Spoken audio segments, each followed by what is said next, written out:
Pimpinan Pusat Muhammadiyah menyampaikan terima kasih atas kehadiran teman-teman media dan semua partisipan atas undangan kami untuk menyampaikan hasil dari kajian Pimpinan Pusat Muhammadiyah bidang hukum dan kebijakan publik.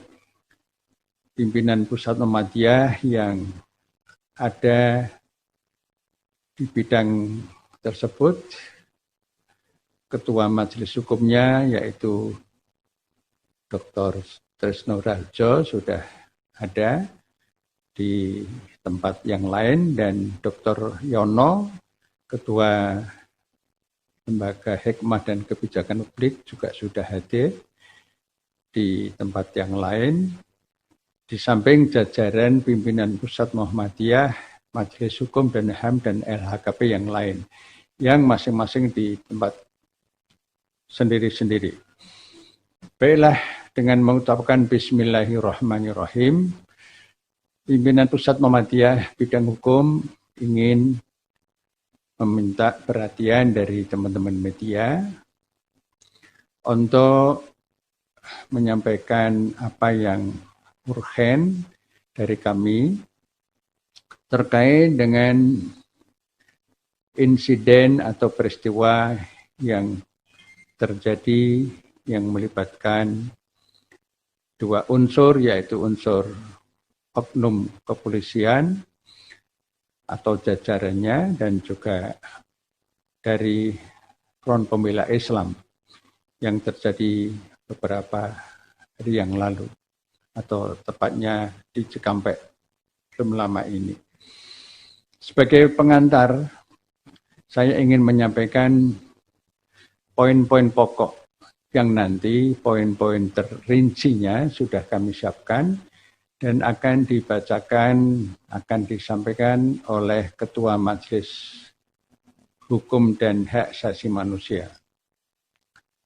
Teman-teman wartawan dan partisipan yang dirahmati Allah, pertama-tama pimpinan Pusat Muhammadiyah tentu berduka yang mendalam terhadap tewasnya atau wafatnya 6 anggota Front Pembela Islam. Mudah-mudahan arwahnya diterima di sisi Allah Subhanahu wa taala dan keluarganya diberi kesabaran dan ketabahan. Kemudian selain itu, pimpinan Pusat Muhammadiyah bidang hukum dan HAM menyampaikan pandangannya sebagai berikut. Sebagai salah satu elemen masyarakat sipil atau yang sering saya sebut civil society organization, Muhammadiyah tentu sejak awal berdirinya sampai sekarang itu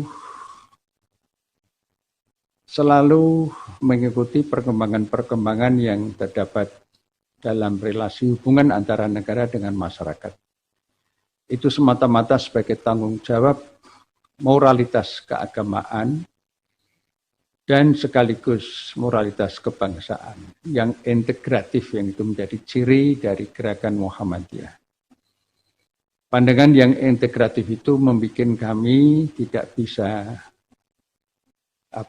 bersikap pasif atau bersikap mendiamkan sekiranya di masyarakat, di lembaga negara kita, lembaga pemerintahan kita terjadi sesuatu yang menurut standar kelayakan kepatutan perlu diberi catatan-catatan yang semuanya itu berstandar pada norma agama dan norma kebangsaan tadi. Peristiwa yang terjadi adalah merupakan bentuk dari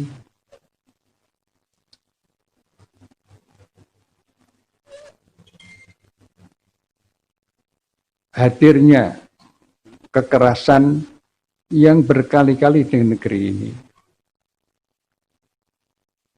Menggambarkan kekerasan yang dilakukan oleh aparat negara yang tidak hanya terjadi pada peristiwa di Cikampek kemarin, tapi juga sebelumnya terjadi. Nanti secara rinci sudah kami siapkan di dalam pointers yang akan dibacakan. Yang jelas peristiwa itu menggambarkan bahwa negeri ini semakin terancam dengan potensi-potensi keretakan yang itu tidak ada pihak yang diuntungkan sama sekali. Semua pihak pasti dirugikan dengan situasi sekarang ini. Oleh karena itulah maka kami memandang peristiwa itu sebagai peristiwa yang menjadi perhatian kita semuanya. Tentu pertama-tama pimpinan pusat Muhammadiyah bukan saja menyesalkan, mengutuk terjadinya kekerasan tersebut, apalagi jika itu dilakukan oleh aparat yang punya kuasa. Demikian pun juga apabila jika itu dilakukan oleh pihak-pihak lain. Oleh karena itulah maka terhadap peristiwa ini kami menghimbau, memberikan rasa keprihatinan untuk bagaimana peristiwa ini menjadi bahan koreksi yang fundamental, koreksi total untuk kesekian kalinya, terutama bagi negara. Negara yang fungsinya melindungi rakyat, karena rakyat yang berdaulat, dan itu ditegaskan di dalam bab 1 pasal 1 ayat 2 Undang-Undang Dasar 1945 kita itu. Apalah artinya rakyat berdaulat jika keselamatan jiwanya, keamanannya tidak terjamin. Pimpinan pusat selama ini juga melakukan fungsi advokasi terhadap pelanggaran-pelanggaran hukum dan hak asasi manusia yang dilakukan oleh aparat. Sejumlah peristiwa yang kami advokasi selama ini atau yang kami amati selama ini menggambarkan bahwa negara masih sering hadir dalam bentuk kekerasan. Itu yang kita sayangkan. Bukankah negara itu fungsi utamanya melindungi rakyat, dan negara merupakan organisasi tertinggi yang pengelolanya, pengamanannya itu diamanati lewat pemilu 5 tahun sekali, dan itu sesungguhnya merupakan kepercayaan kepada negara, pada aparat negara, termasuk aparat pemerintah. Oleh karena itu, diminta dengan sangat peristiwa ini menjadi pelajaran untuk kesekian kalinya, jangan sampai kemudian terulang atau diulang lagi. Tentu kepada aparat kepolisian kita minta dan kita tuntut untuk menunjukkan kejujuran profesionalitasnya. Dan kepada Presiden selaku Panglima tertinggi TNI dan Polri, juga kami mendesak terhadap peristiwa ini bukan saja diambil sikap yang minimalis atau formalistik, tetapi dibentuk satu tim, yaitu tim independen yang terdiri dari sejumlah pihak. Ada lembaga negara misalnya Komnas HAM, ada lembaga-lembaga negara yang lain yang terkait dengan persoalan yang sudah terjadi ini, dan unsur-unsur masyarakat yang memiliki kompetensi dan track record serta komitmen untuk menelaah, mengkaji masalah ini secara objektif, benar, berdasarkan fakta yang Tidak ada yang tersembunyi atau disembunyikan. Termasuk di sini unsur masyarakat itu adalah IDI, Ikatan Dokter Indonesia. Tim independen ini penting karena kita hidup sudah tahu, sudah menyadari sejak lama dalam negara yang menganut sistem demokrasi.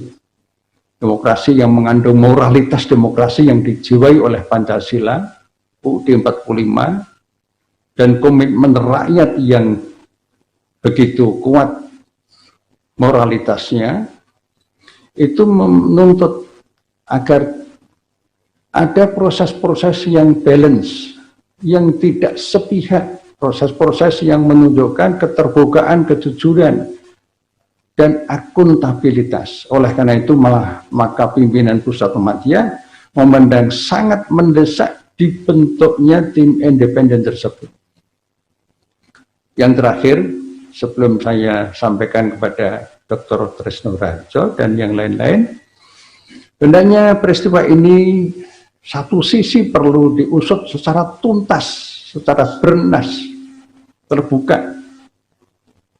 Tetapi sisi lain, kami memandang bahwa jangan sampai perkara ini kemudian menutup kesadaran kita bersama bahwa ada agenda lain, yaitu agenda yang lain itu apa? Agenda yang lain adalah potensi terjadinya kejahatan dalam bentuk lain, yaitu kejahatan korupsi, yang akhir-akhir ini semakin terstruktur, sistematik, dan masif, semakin menggurita.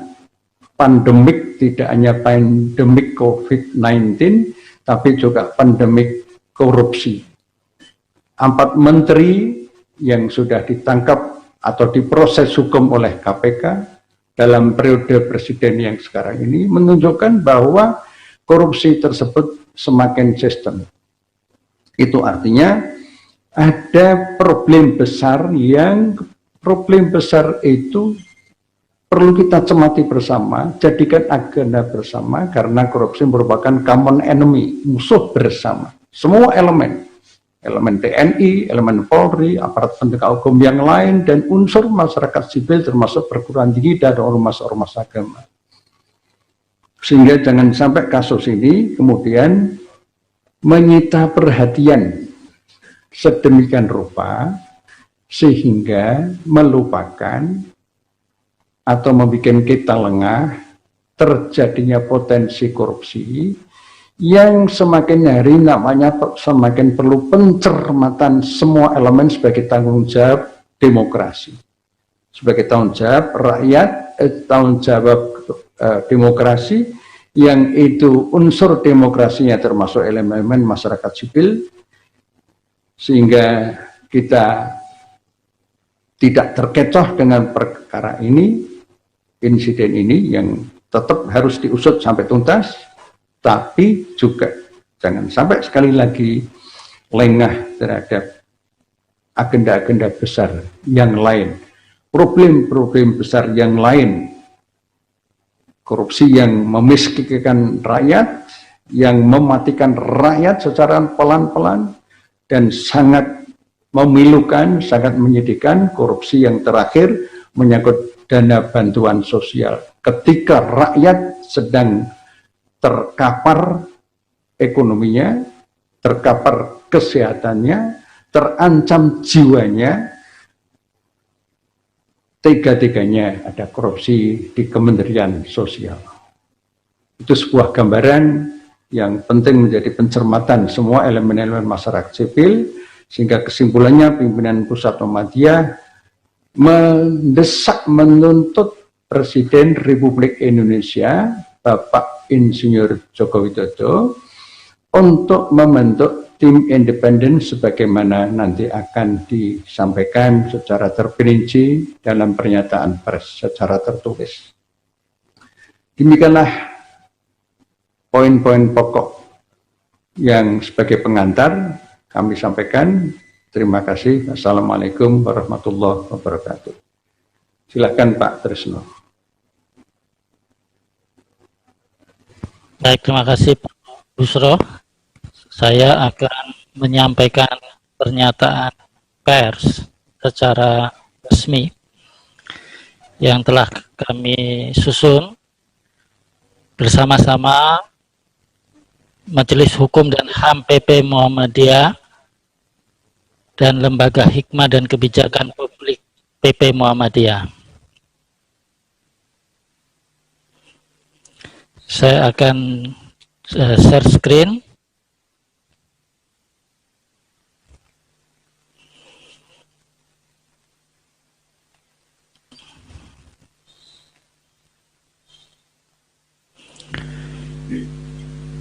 Pernyataan pers pimpinan Pusat Muhammadiyah bidang hukum dan HAM dan kebijakan publik 8 Desember 2020.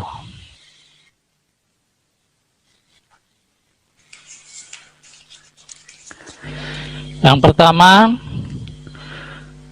kasus meninggalnya 6 anggota Front Pembela Islam FPI di tengah persoalan bangsa yang masih dilanda pandemi COVID-19, di saat yang hampir bersamaan peristiwa tertangkapnya 2 menteri dalam kasus korupsi oleh Komisi Pemberantasan Korupsi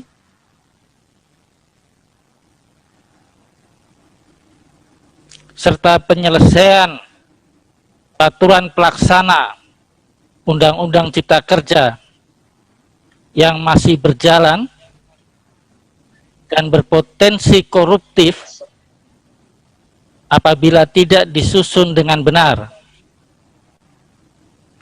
Juga akan dilaksanakannya pemilihan umum kepala daerah secara serentak di beberapa wilayah di Indonesia yang pelaksanaannya terasa pincang di sana sini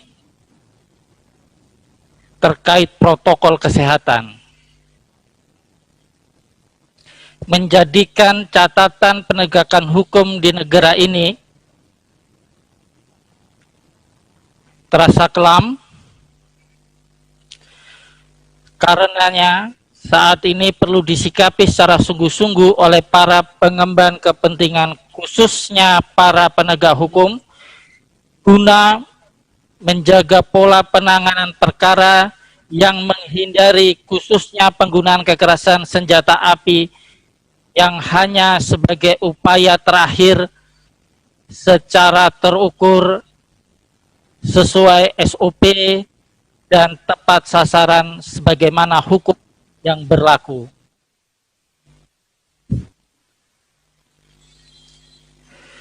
Kedua, kasus meninggalnya 6 anggota FPI akibat tembakan oleh petugas kepolisian pada dini hari Senin 7 Desember 2020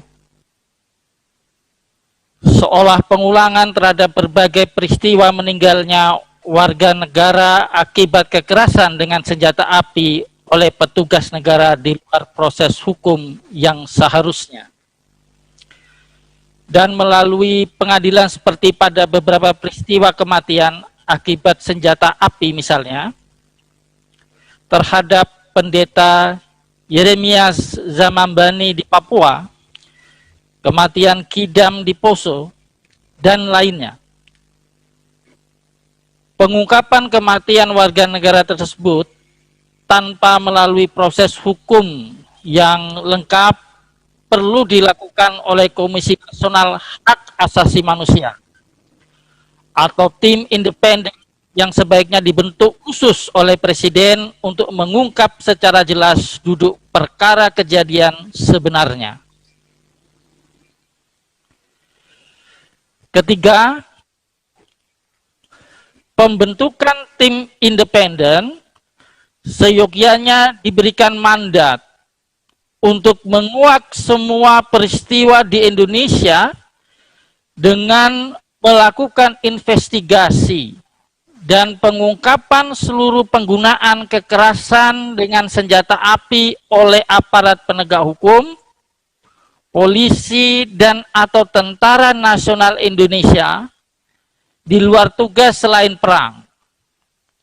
Dan bukan hanya untuk kasus meninggalnya 6 anggota FPI itu saja, sehingga dapat menjadi evaluasi terhadap kepatutan penggunaan senjata api oleh petugas keamanan terhadap warga negara di luar ketentuan hukum yang berlaku.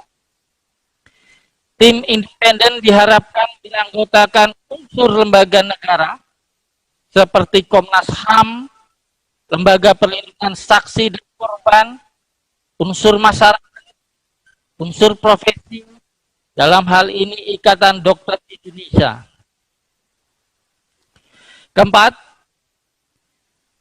pernyataan kepolisian tentang penembakan anggota FPI bahwa petugas kepolisian tengah melakukan penyelidikan terkait informasi pengerahan massa terhadap pemanggilan Habib Rizik Syihab oleh kepolisian, perlu dilakukan evaluasi terhadap SOP-nya secara terbuka dan transparan kepada publik, yang akan lebih baik bila disertai penyerahan seluruh dokumen tersebut kepada Komnas HAM atau tim independen guna ditimbang apakah penerapan prosedur penyelidikan yang dilakukan oleh tim dari Polda Metro Jaya itu sudah benar, tepat, dan terukur sesuai SOP yang berlaku dalam penugasan semacam itu.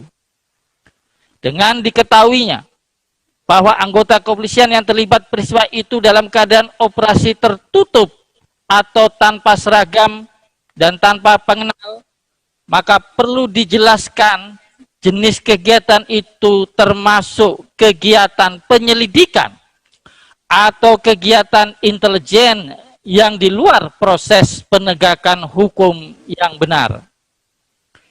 Perbedaan jenis kegiatan penyelidikan dan kegiatan operasi intelijen menjadi penting untuk bisa menilai ketepatan penggunaan kekuatan senjata api dalam perkara ini, sekaligus untuk mengukur kejelasan hasil pengamatan intelijen yang diperoleh oleh kepolisian. Kelima, merujuk pada peristiwa penembakan dimaksud, perlu diadakan evaluasi terhadap pola penanganan penggunaan senjata api oleh pihak kepolisian dan olah tempat kejadian perkara. Sangat disayangkan, seolah tidak terdapat upaya-upaya sesuai dengan ketentuan yang berlaku terkait pengolahan dan pengamanan TKP.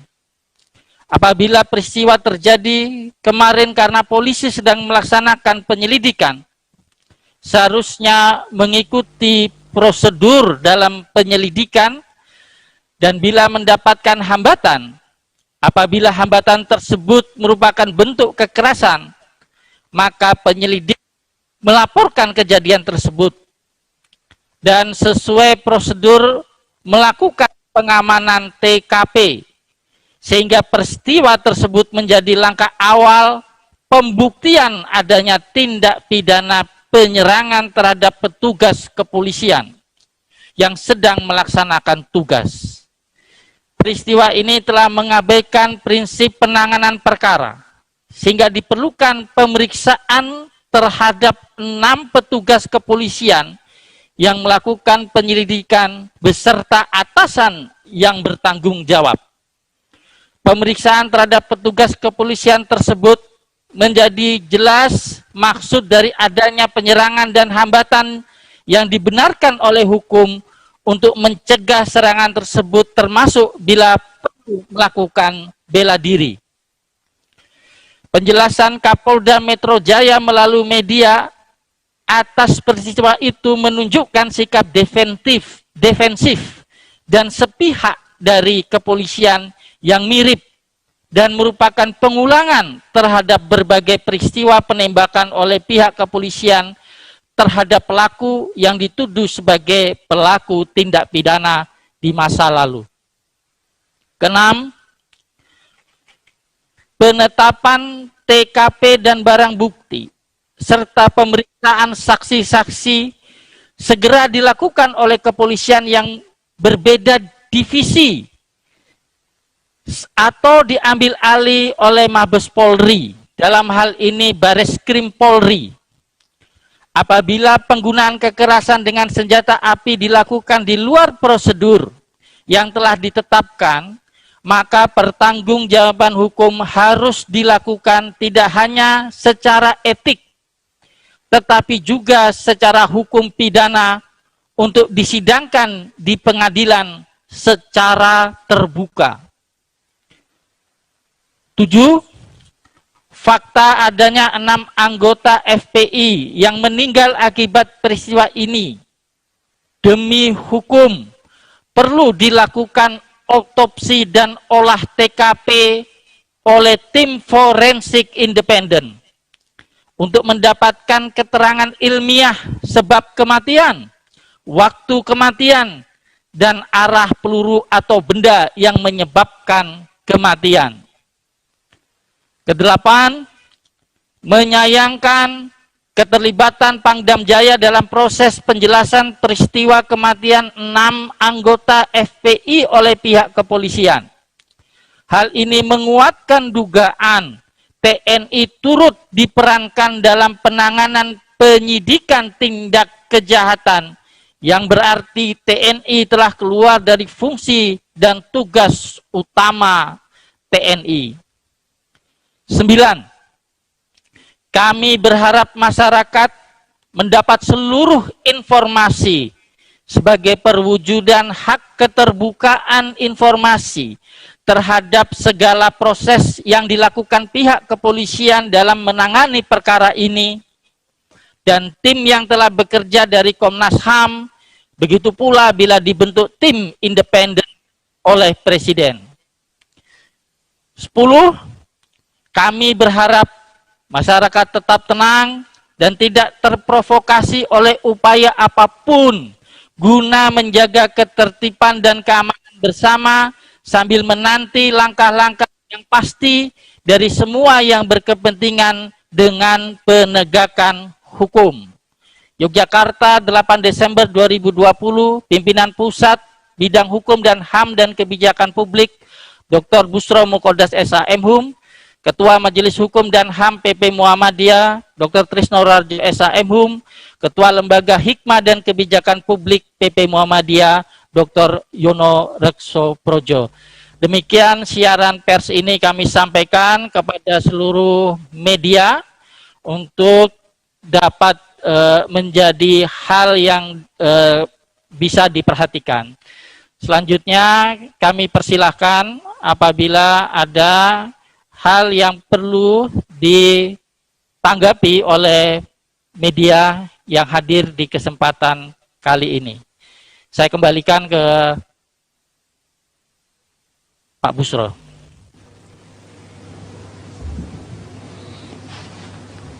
Terima kasih Pak Trisno Raharjo dan kepada teman-teman media yang ingin menyampaikan beberapa hal yang sekiranya perlu diharapkan bisa langsung ke Pak Trisno Raharjo selaku Ketua Majelis Hukum dan HAM. Dipersilakan.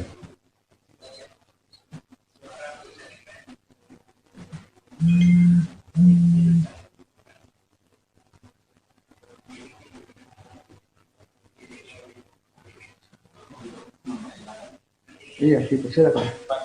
Pak Trisno. Nah.